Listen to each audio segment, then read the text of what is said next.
there's a lot of your audience marketers who might develop really good tools. You might sometimes wonder, why doesn't the sales team adopt this? This would really help their efforts. And sometimes I think you need to find that champion who then can evangelize the tool or the talk track or the story. And all of a sudden, now everyone's using it because they get some success with it.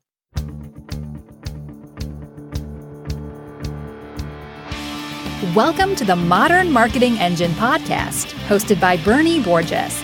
This is the podcast for the modern marketer who wants to hear from their peers in the trenches and the occasional analyst or rockstar influencer sharing strategies and tactics about what's working in modern marketing. Be sure to listen to the end of each episode for Bernie's summary and takeaways so you can plan your next move in your own modern marketing journey. Hey there, welcome to episode 265 of the Modern Marketing Engine podcast. I'm Bernie Borges, CMO of Vengreso, and your host. Hey, thanks for listening. My guest on this episode is Dean Nicolls, Vice President of Marketing at Jumio. Dean, welcome to the Modern Marketing Engine podcast. Thanks, Bernie. I appreciate you having me. Absolutely. I'm looking forward to our conversation. This is a really interesting topic. Dean, we're going to talk about the challenge of a marketer like yourself marketing to a marketplace where you've got a premium brand and you've got the challenge of having little or no brand recognition within the universe of buyers that you market to. You're going to tell us how you're very well recognized within the category, but among buyers, it's kind of the wild open west out there.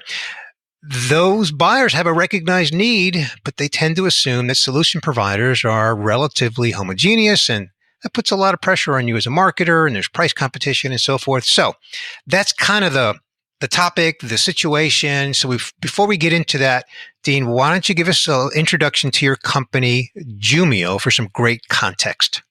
Sure. So Jumio provides online identity and verification solutions for businesses. So we market directly to other businesses, and we're in the business of helping them understand if the online user or customer is who they claim to be. So usually we get involved right up front when people are creating accounts online, and they really want to know, is that person who they claim to be online? So it's identity verification of consumers like you and I when we buy something online. Correct. Or when you're creating accounts online, right? You're creating a bank account, for example. Now, your role there as Vice President of Marketing, why don't you give us a little bit of snapshot of what that means, what that looks like? Yeah, so I've been at Jumio for about 2 years, Bernie, and I do what a lot of B2B marketers do. So I manage marketing from a global level. We're a global company, and that includes all the demand generation that we do to help get leads in the front door, all the branding around the company, all the PR, the analyst relations, events, the SEO, SEM, really the full marketing mix. Myself and my team manage that kind of globally. Terrific. As you said, it's a global marketing effort. Okay, so I think it's really relevant to give our listener a little bit more of a drill down on your customers' needs. Now, Dean, we don't normally do a lot of this on this podcast to really get into my guest company's target audience needs, but in the context of what we're discussing, it's very relevant. So I'm going to ask you to drill down on that. What are the needs of the customer that you're marketing to? We market to customers like financial institutions, like sharing economy companies, as well as like online gaming and online gambling companies. Think about any company that has something at risk. And again, as they're creating new accounts online, they really need to make sure that that person is who they claim to be. Because right now we live in a day and age of bots who are creating fake accounts. There's fraudsters and cyber criminals, and they need to make sure that they keep those bad actors out of their ecosystem. Increasingly, the way that people have done that is they use things like knowledge-based verification. I think, Bernie, you've probably been through this. So if you go to apply for an account or somewhere else, they might say, which of the following 3 addresses have you lived at in the last 5 years? And a lot of this information comes from credit bureau data, right? And unfortunately, a lot of that data is out on the dark web. So they just can't trust that someone who claims to be Bernie is in fact Bernie, right? Even if you provide them your address and other information, because again, so much of that information is out on the dark web. So we're helping them identify those people to make sure that they are who they claim they are. So in some cases, it's for fraud detection and prevention.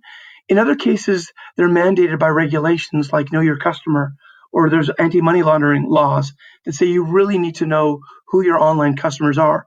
If they're not going to walk into a branch office, then you need to make sure that you have all the checks and balances in place to, with a high level of assurance, know that they are who they claim to be. I would imagine that also just the whole experience, the whole customer experience, as a consumer, we're all consumers, right? If I create an account somewhere and someone hacks into my account, that's not a good experience for me. I'm going to feel very frustrated by that experience, and I'm going to feel frustrated with the brand that they didn't do a better job of preventing that from happening. Right, and there's two parts of it. You're talking really kind of more the tail end, but even on the front end, when you're creating that account, if you're going to create an account, let's just say it's with a dating site, for example. Not that I'm hinting at anything, Bernie, but if you have to go through 20 minutes of screens to create your online account, you're going to say, forget it. There's other options out there. Or this is way too much information I should need to have to impart in order to create an account online. People are busy, right? And so even that experience has to be streamlined. It has to be fast. It has to be intuitive. Otherwise, those customers are going to bail. And the businesses themselves, whether they be, again, a dating site or a bank, they want that experience to be top notch because they know that they're going to lose customers in that onboarding experience. And those maybe customers they never, ever get back, right? So they have to make efforts to reduce the abandonment and really make it an elegant onboarding solution to make sure that they keep as many customers that start at the top of the funnel, with that online application, end up being, actually registered account owners when they finish that. Yeah, and I want to point something out, Dean, and that is that the examples that you're using, like a dating site or a bank, are B2C. That's a direct to consumer. But in B2B, there's a lot of situations where someone's either creating an account or they're requesting information, and you still have that user experience factor in play there, right? That's right. And so we're really technically, I said we're B2B, we're really B2B2C, right? So we market to businesses who then market to consumers. So there's the experience we have when we're marketing, to our prospects, and then there's the experience they're trying to deliver to their consumers. Both parts of that are probably pretty crucial. So admittedly, I didn't know of your company before I came across your company, Jumio. You're sort of plumbing, you're behind the scenes, right? You're creating a good experience behind the scenes. And so one of the things that I remember discussing with you as we were putting together this podcast was, you made the comment, Dean, if I'm Google or if I'm HP or if I'm Salesforce or just any one of these big brand names, my approach to the marketplace is very different than I'm Jumio, and I'm known in the category. In fact, you've won numerous awards. I mean, really impressive amount of awards within your category, but not so well known out in the user community, the universe of brands that you're selling to. So what kind of challenges does that put on you as a marketer? That's a really good question, Bernie. And, I used to work at companies like Starbucks and like Microsoft back in the day. And those brands could just open doors for you. So you wouldn't have to send, half dozen emails to get them opened, right? When the emails are coming from brands that you know and trust, it opens a lot of doors for you. So when you're coming from a brand that doesn't have that brand equity, you have to establish that with, your business prospects, right? So for us, first of all, I guess part of our strategy is to specialize and really focus on the customers that make the most sense for us to market to. It's never about selling anymore. It's all about educating them. And so a big part of our approach is how can we educate them to understand maybe some of the problems and challenges about the way they might be currently doing it, whether it be they have a lot of friction online, they may be losing a lot of customers in that onboarding process, or there's a handful of other pain points that we can usually press upon to try to get them to maybe pick up the phone or answer an email. But it's just inherently more difficult when you don't have that brand behind you. Yeah. So as a marketer, as a B2B marketer, then what are the kinds of things that you're doing? Is it very brand focused? You mentioned earlier when I asked you the scope of your responsibilities, VP of marketing, and you said, really, it's the full spectrum. It's everything from brand awareness to demand gen and everything in between. So maybe you can peel back the onion a little bit on that, Dean, in terms of what's that mix look like? I don't know if, a ratio is the right way to frame up my question, but I think for my listener, I'd like to give some insight into how much time, energy, resource, budget, all the above goes into brand building versus demand gen, and how do you go about doing that? I know it's a big question, but that's what we're here for, right?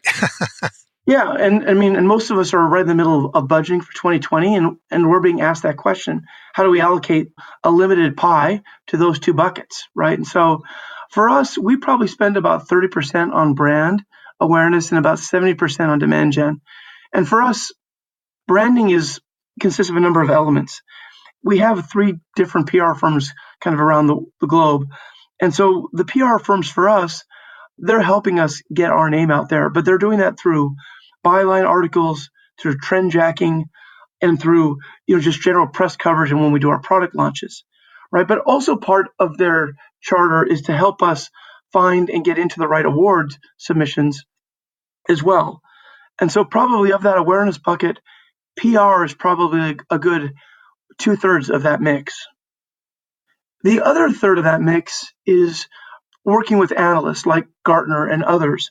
Part of it is working with them to kind of craft our messaging, because they're talking to enterprise customers every day and understanding what are they hearing from the market. And then part of it is working with them to help craft and refine our own messaging, right? They also help us understand where the market's going, where it's headed, what are some of the key trends and patterns we should be paying attention to, right? So from a branding, that's probably how we spend most of our time and energies around, PR and analyst relations. Analyst relationship marketing has been around for quite a while. I remember in my early days, in my early career, that was a big part of what we did. And it's still here, still important, even though digital is so important. Do you actually, have you changed anything in your messaging as a result of the feedback you've gotten from the analyst community? Yeah, we have a lot. And the analysts do more than just tell you a little bit about technical trends. They can also actually help you with some of the positioning as well. So we're about to do a big product launch here in the next month. And we actually ran our positioning framework by the analyst. And even though they're a technical analyst, they actually provide some pretty good insights around, you may want to dial up that one pillar of your messaging. You may want to dial that one down based on what they're hearing. And so the reason the analysts are so important is because they do have an ear to your target market. They're hearing firsthand because, again, we talked about not having a big brand. And even in our very particular space, in our niche, we have a good following, but it's a very tight niche, right? When people are looking for a solution like ours, they're doing the normal things. They're going to Google and they're searching. They're often going to review sites. They're also going to key analysts, like if you're large enough and you have this subscription to Forrester or Gartner, and you're asking them, who are the key players I should be looking at, right? So again, most of our prospects don't want to be sold. They want to be educated.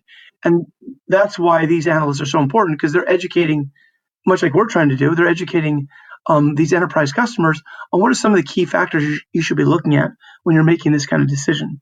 So they're absolutely a vital piece of our go-to-market strategy. We'll be back with the rest of my conversation with Dean Nicolls in just a moment.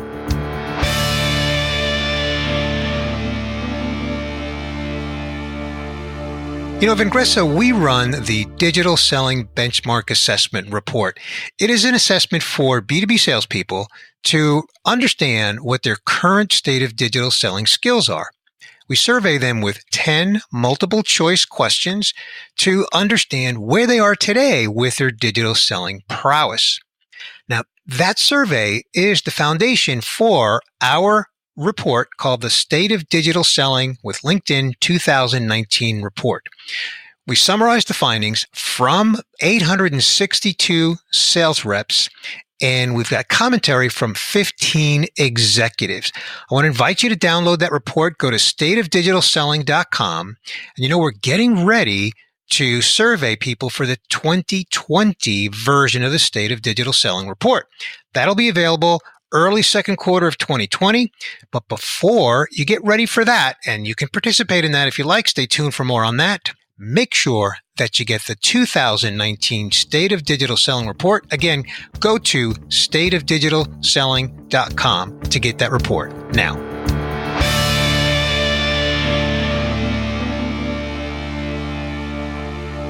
I want to come back to something you said about when you worked at brands like Starbucks and Microsoft and the difference because of the door opening that can happen.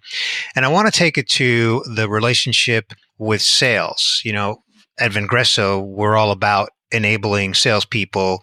We call it enabling the modern seller to meet the needs of the modern buyer. And to your point, Dean, the modern buyer doesn't want to be sold.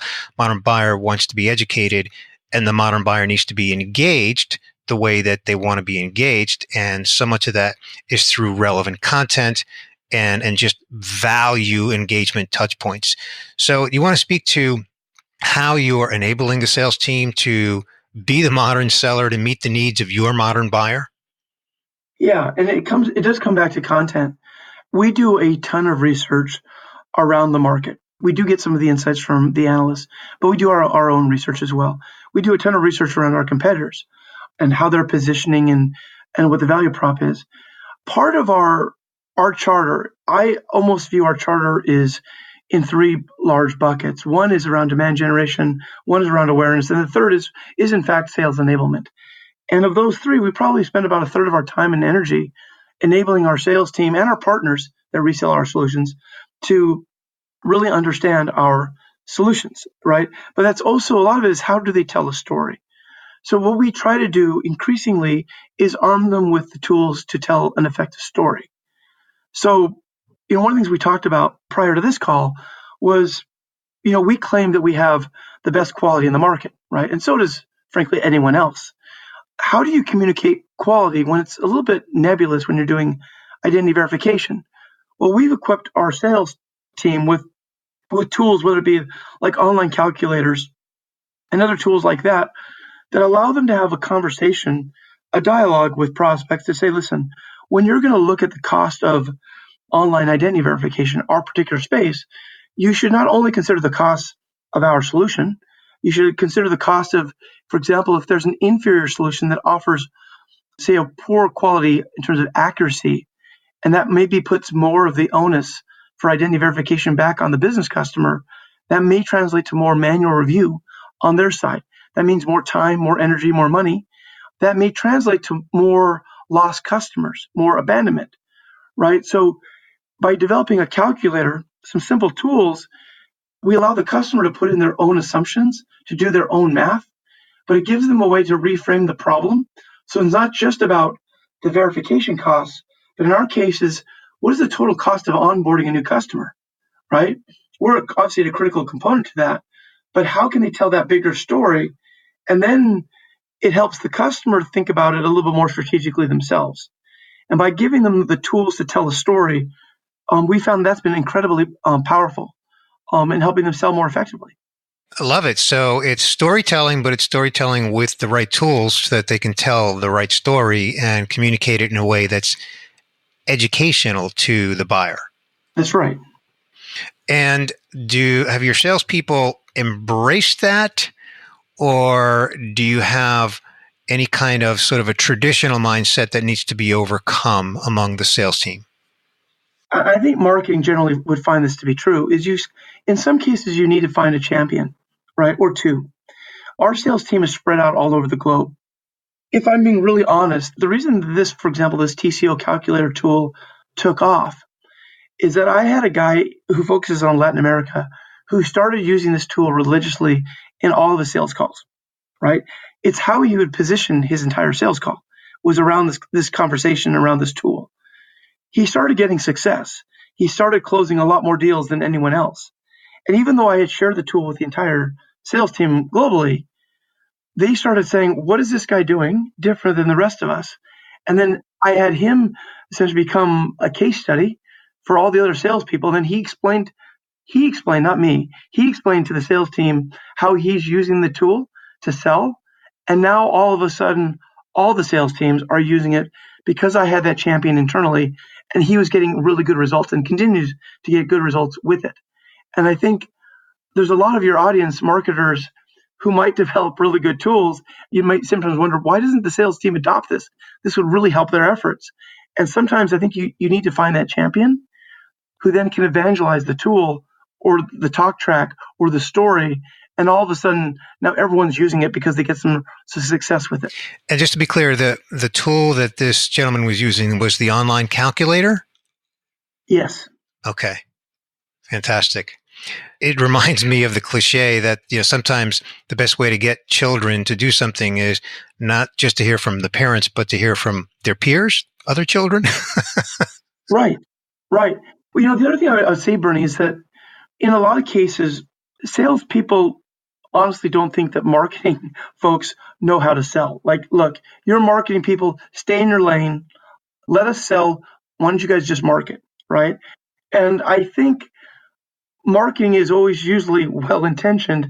And when we develop tools and collateral and content, it's always with an eye of helping train the salespeople do their job a little bit better, a little bit smarter, right? And so I think a lot of it is in the delivery of how you educate your sales team, and then having them maybe tweak the tool, tweak the story. And so it's very much a collaborative team exercise as opposed to being a dictate from on high that you must use this tool, right? Because the fact is, this guy in Latin America actually used it a little bit differently than I thought he would. And his talk track wasn't exactly my talk track, but it absolutely worked for him. There was a little bit of flexibility there, a little give and take. And I think it's also fortified the relationships between marketing and sales as a result of that collaboration. Fantastic. Love that story, Dean. Thank you so much for sharing that story. So speaking of story, I'm going to tell a story, sort of. What I'm going to do now is segue to the part of our recording here where I'm going to do a brief summary of what we discussed. And then I'll ask you to elaborate on the story, maybe fill in any holes, and then we'll bring the podcast to a wrap, get your digital contact information, and we'll wrap it up. So, Dean, we began our conversation with a brief introduction to your company, Jumio. You're an online mobile payments and identity verification company. You basically help other businesses verify that the people that are trying to either buy something or create an account are really those people. So you're selling directly to, as you said, B2B to C. So you're selling to other businesses, but they are selling something to an individual. Your role at Jumio is global marketing, everything from brand building to demand generation, PR. Of course, we dug into that. And we talked about your customers' needs. You mentioned that they kind of span everything from financial institutions to online gaming and dating sites and so forth. But really, any company that has people signing up or creating an accounts and has any kind of a risk associated with fake accounts, as well as the bad experience associated with that. So you want to help those companies keep the bad actors out of their ecosystem. The traditional way of doing it is very knowledge-based verification. Unfortunately, a lot of that information, like what address I lived at when I was 12 years old, is out there on the dark web. So it's really not all that foolproof. You also help companies deal with a lot of fraud detection issues, and also companies that are dealing with compliance challenges, things like regulations and money laundering, fraud, and that kind of thing. And then we talked about briefly the whole user experience, the importance of creating a good user experience, not requiring too much information, reducing abandonment, which is really a critical thing for any business that has this online aspect to their business. We talked about how when you were at Starbucks and Microsoft, those very well-known brands, they opened doors. It wasn't as hard to sort of get into a company or at least have them listen to you. At Jumio, while you're very, very well recognized within your category because of your award-winning closet full of trophies, it's very different when you go out to the marketplace because it's a big marketplace of customers that may not know you. And so you've really got to focus on identifying the customers that make the most sense. And you want to focus on educating them on the things that are high risk to them, the friction, how they can lose customers. And so really you've taken this approach that you said is about 30% brand building and 70% demand generation. Did I get that mix right? Yep, that's perfect. Okay. And so you mentioned that from a brand building standpoint, you've got PR firms that you work with across the globe, and they're helping you do things like trend jacking and press coverage and really finding the right awards to go apply for. And then on the analyst relations side, they help you craft your message. They give you feedback. They help you understand the right positioning, messaging, which is really, really important, so that when users are out in the marketplace and they're doing their Google searches, and they also go to Analyst and they say, who should we be talking to? You're part of that mix. And then we talked about sales enablement and the role of sales enablement. You mentioned that that's a very, very important role of what your focus is in marketing, and how you really focused on equipping the global sales team with the tools that they can use to tell the right story to the prospective buyer. The tool you spoke most about was an online calculator and how it educates buyers on cost factors such as, again, abandonment, and really enabling the salespeople to educate the buyer, your buyer, on the total cost of onboarding a new customer, the total cost of keeping that customer. And really, they're able to do that by telling the story. You gave the example of that one individual, one salesperson in Latin America who really embraced the tool, who was using it and was having great success with it. Consequently, he became your internal champion. And we talked about how you were able to really harness his success in using the online tools and using it in his storytelling capacity. And of course, the success that he's been having with it. And consequently, other parts of the sales organization are really coming on board with that and really being positively influenced by sort of his advocacy of using the tool. I think we left it off at how it's really all about, in marketing, you always want to supply the sales team with the tools that are going to help them, but you also have to allow them to kind of make it their own and understand how it's valuable to them so that they can tell their story internally about how it's helping them succeed. So, Dean, I'll leave my summary there and I'll ask you to elaborate anywhere you'd like. That's a very complete summary, Bernie. I think you nailed it all. All right. Fantastic. Well, Dean, where would you like to send my listener to connect with you online and just learn more about what you've got going on at Jumio? If they want to LinkedIn me, feel free to reach me. It's my last name is spelled Nicolls, Nicolls. It's a fairly unique spelling, so not too hard to find on LinkedIn. They can, if you want to learn more about the company, they can just go to Jumio.com. That's Jumio.com. And I think it's as simple as that. I'm pretty gettable. Pretty gettable. I like that. I think that's a first on this podcast, Dean. Pretty gettable. I'll take it. Well, fantastic. My listener knows that all that will be linked up in our show notes page that we publish with each and every episode at Vengreso.com. So, Dean, on that note, I want to thank you so much for sharing your story at Jumio. I'm going to continue to watch your progress and success. Thank you so much for sharing it here on this episode of the Modern Marketing Engine podcast. Hey, remember to get the 2019 version of the State of Digital Selling report. Just go to stateofdigitalselling.com. This wraps up another inspiring episode of the Modern Marketing Engine podcast. If you want to share this podcast with a friend, let them know that we're available on iTunes, Stitcher, SoundCloud, and Google Podcasts. And we love 5-star reviews. If you are not subscribed yet, please hit the subscribe button on your favorite podcast player so you don't miss an episode. You can read the show notes for each episode at Vengreso.com. While you're there, sign up to receive the show notes delivered to your inbox through our weekly alerts. And be sure to also check out our Selling with Social podcast hosted by Vengreso CEO Mario Martinez Jr. Again, you'll find our show notes at Vengreso.com. And that's one S in Vengreso. Tune in again next week when Bernie Borges brings you another inspiring interview to help you thrive on your modern marketing journey.